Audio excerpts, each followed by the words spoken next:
So yesterday was day one of the Republican National Convention, and I've been struggling since it ended at 11 p.m. Eastern last night to figure out really how to cover it or even talk about it. And when people do in public what many of last night's Republican speakers did at the RNC, it would lead to a 911 call and sometimes a 72-hour psych hold. I mean, that's how outrageous what we saw last night was. And in thinking how to cover it, it's sort of like, do I include a ton of clips? Do I include just a few? Do I cover every speaker or just the highlights? Do I cover the broad strokes of what the convention is doing versus the minutia of what each speaker is saying? And I don't really know the answer. So I'll just give you a few of my thoughts for today, and then we'll see tomorrow how we cover it. The theme yesterday was attack Joe Biden, but a little more specifically, it was rich people and trust fund kids telling us that Democrats are being mean to capitalism and that if Joe Biden gets elected, there's going to be some kind of a Marxist revolution in this country. And all of a sudden, the United States will be a communist dystopia. And on top of this, yesterday was riddled with identity politics. Now, it was riddled with the same identity politics that Republicans claim to be against. One of my takeaways from watching yesterday's RNC is I'm not crowbarring being Hispanic into nearly enough conversations. Yesterday, every speaker who could justify being anything other than a white person mentioned it multiple times. Don Jr.'s girlfriend, Kimberly Guilfoyle, reminding us multiple times that she's Hispanic. Nikki Haley, that she's, I believe, Native American. Tim Scott, that he's black. Vernon Jones, that he's black. I thought they were against identity politics, but I guess maybe they're only against it when it's Democrats. But clearly, if I am to take a lesson from Republicans, and why would I? But if I were to, in any opportunity that I have, I should be mentioning, by the way, I'm Hispanic. Did you know that? When I thought about yesterday's presentations in total, I thought back to that bizarre time where in 2012 at the RNC, Clint Eastwood spoke to a chair.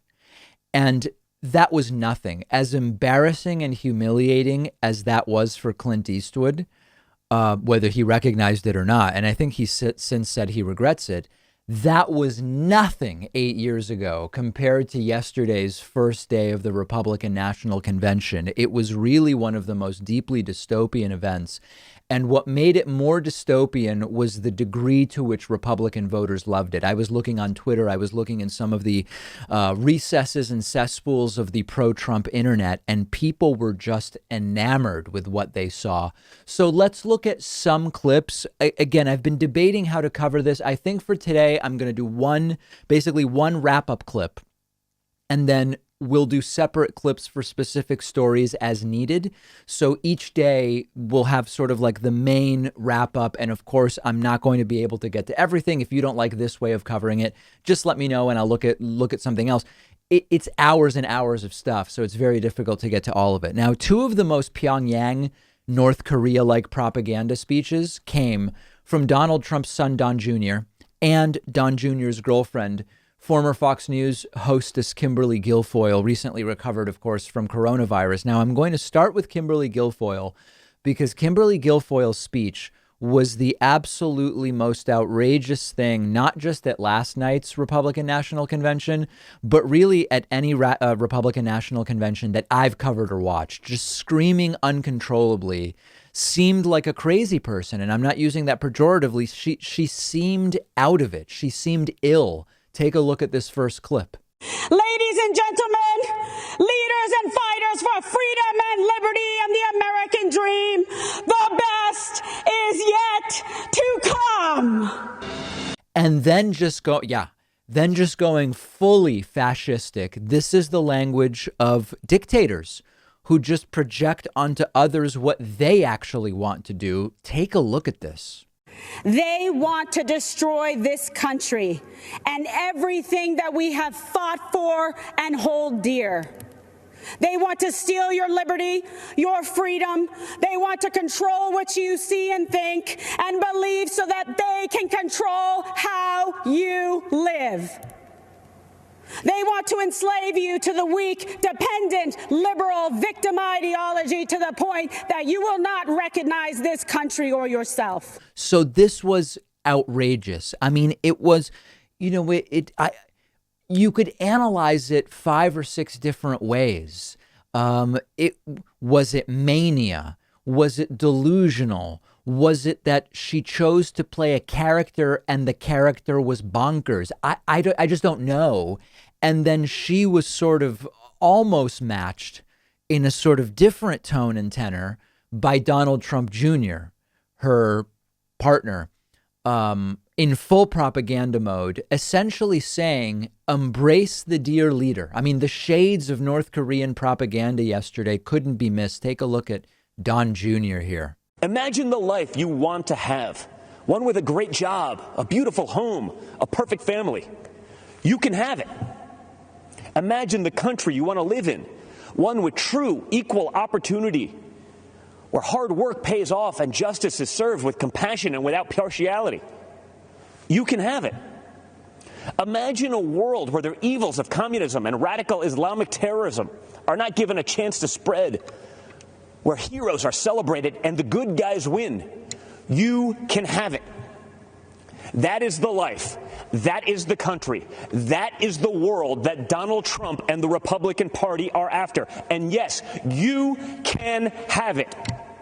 Because unlike Joe Biden and the radical left Democrats, our party is open to everyone. Everything you want can be given to you by Donald Trump and Donald Trump only. But notice, it's not going to happen in 4 years. It's going to take Trump 8 years to give you everything. Nobody else can do it. And Trump also couldn't do it in 4 years, which is why he needs another 4 to give you all of these things. Anytime that you hear this one man can give you everything stuff, and we heard it in 2016 when Trump would say, only I can fix it. That's an authoritarian red flag. Likewise, the projection was just off the wall. Kimberly Guilfoyle projecting onto Joe Biden the authoritarianism, which is actually the hallmark of Donald Trump. And then they brought out a Cuban American named Maximo Alvarez. And as I've mentioned before on the program, as a Hispanic American myself, remember, if the RNC has taught me anything, it's I need to constantly talk about how I'm Hispanic. The only Latin American group in the United States that has any significant amount of conservatism is Cuban Americans. All other Latino groups are overwhelmingly liberal in the United States. They brought out a Cuban American, Maximo Alvarez, who equated Joe Biden to Fidel Castro, if you can imagine. Take a look. Speaking to you today because I have seen people like this before. I've seen movements like this before. I've seen ideas like this before. And I am here to tell you, we cannot let them take over our country. I heard the promises of Fidel Castro, and I can never forget all those who grew up around me, who looked like me, who suffered and starved and died because they believed those empty promises. Now, anybody who has any connection to reality would know that there is no similarity between center-left Joe Biden, who's been pulled a little bit further to the left over the last 3 months. There's nothing linking him to Fidel Castro, nor to Venezuelan leaders Hugo Chavez or Nicolas Maduro. But the constant imagery yesterday linking Biden to Venezuela, linking Biden to Cuba, to socialism, to Marxism. Meanwhile, the progressive left is disappointed that Biden isn't really that progressive. I mean, it's just a fantasy world that this convention was based on. Now, I don't want to give the next two people too much attention because it's borderline criminal that they're even part of the Republican National Convention. But the McCloskeys, this is the couple from St. Louis who brandished firearms at Black Lives Matter protesters. They were invited to speak. This is a couple, they're lawyers, who are known only for pointing long guns, or I think it was one long gun and a handgun, at protesters in St. Louis a few weeks ago. They spoke. I'm only going to give you 5 seconds of them. I'm just refusing to give you more. Here is, I believe it's Patricia McCloskey, the wife, saying that Joe Biden wants to end the suburbs. To abolish the suburbs altogether by ending single-family home zoning. It's really an indictment of everything that these people were even speakers at the convention, and then finishing out the Joe Biden will abolish stuff phase of our review. Here is Natalie Harp claiming that Joe Biden would essentially abolish doctors. People wouldn't be able to have doctors anymore if Joe Biden were president. God forbid what the next 4 years would look like. For in Joe Biden's America, China would control our drug production. We'd be one step closer to government-run health care. We wouldn't just be unable to keep our doctors. We'd be lucky if we could see any doctor. We would be lucky if we could see any doctor under Joe Biden, says Natalie Harp. Now, there were many more speakers. Quite frankly, I don't think I can tolerate too much more. But the themes were claim that there was no policy discussed at the DNC and then don't talk about any policy. Disparage the DNC as being just about criticizing Trump, but then spend the entire time merely criticizing Joe Biden as a Marxist and a communist. And I'm truly questioning, number one, the future of this country if 60 million people see this and then vote for it in November. And number two, whether I'm actually going to be able to make it through 3 more days of this garbage. I'm going to try. But this was truly, I mean, this isn't healthy. This is really bad. This is very, very bad. And then to top it off, here is my absolute favorite moment from day one of the RNC. Donald Trump staged these little conversations with different, at one point it was with workers, at another point it was with former hostages. The idea was to put Trump in front of people and make him seem like a relatable, normal guy. And at one point, one of the workers that was part of the group that Trump was speaking to said, I'm a custodian at a school. Trump doesn't know what a custodian is. It's just the epitome of privilege, where anybody who went to public school or even to private school and was just like enmeshed in what was going on, you would know the custodian cleans the school. It's not like Trump maybe thinks a financial custodian of assets or something. The worker says, I'm a custodian. Trump says, oh, and what do you do? As if, I'm dropping everything because this is so crazy. Take a look at it. How about you? I'm a custodian at the post office as well. What do you do exactly? Clean up everybody's mess and everybody's germs and all that. Can I tell you that world, that profession will never be out of business. You know that, right? Sure. Just a microcosm of the entire Republican National Convention day one. Rich people and trust fund babies claiming to be all about workers and the middle class, and fear-mongering that Joe Biden will make us Marxist while knowing absolutely nothing about the middle class and workers. So tonight we go on to day 2. Everything is always scheduled, but could change. Tonight it's Melania Trump, Secretary of State Mike Pompeo, Senator Rand Paul, that Covington kid Nick Sandman, Eric Trump, and Tiffany Trump. I will see you tonight, 8:30 p.m. Eastern Time on YouTube and Twitch.